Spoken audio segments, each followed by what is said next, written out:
Hey guys, আসসালামু আলাইকুম। আজ আমরা সীতাকুণ্ড চন্দ্রনাথ পাহাড়ে উঠতেছি। সীতাকুণ্ডের সবাই মিলে এখন আমরা রাস্তার একদম প্রথম প্রান্তে আছি। অনেকক্ষণ লাগবে, 3 ঘন্টা, প্রায় 3 ঘন্টা লাগবে উপরে উঠতে। প্রথম প্রথম ভালোই লাগতেছে।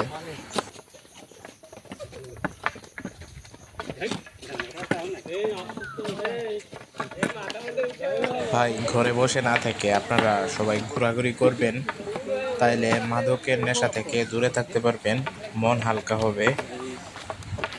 আর আমরা নিয়ত করছি যে সব দুঃখ কষ্ট পাহাড়ের উপর ঝরে ফেলে চলে যাব। আসসালামু আলাইকুম। কি অবস্থা সবার? আশা করি সকলেই ভালো আছেন। আমরা এখন এই মুহূর্তে আছি চন্দ্রনাথ পাহাড়ে। আমরা সিঁড়ি দিয়ে উঠে উঠে উপরে যাব, মানে পাহাড়ের একদম উপরে উঠবো আর কি।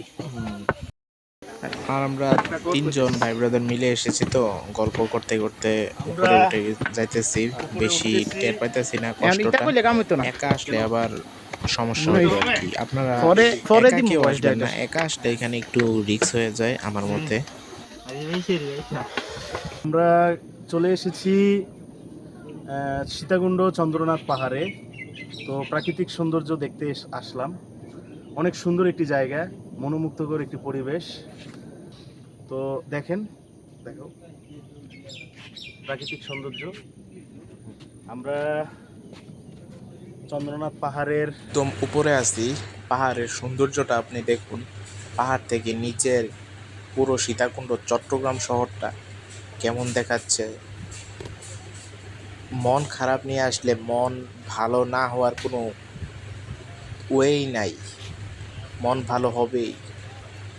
এটাই আল্লাহর সৃষ্টি। আল্লাহ তাআলা কত সুন্দর করে পাহাড় সৃষ্টি করেছে, এটার মধ্যে আমরা ঘুরবো, শুকরিয়া আদায় করব, এটাই আমাদের কাজ। তো আসসালামু আলাইকুম, সকলে ভালো থাকবেন। ঘোরার জন্য সীতাকুণ্ড চন্দ্রনাথ পাহাড় একটি ঐতিহাসিক জায়গা।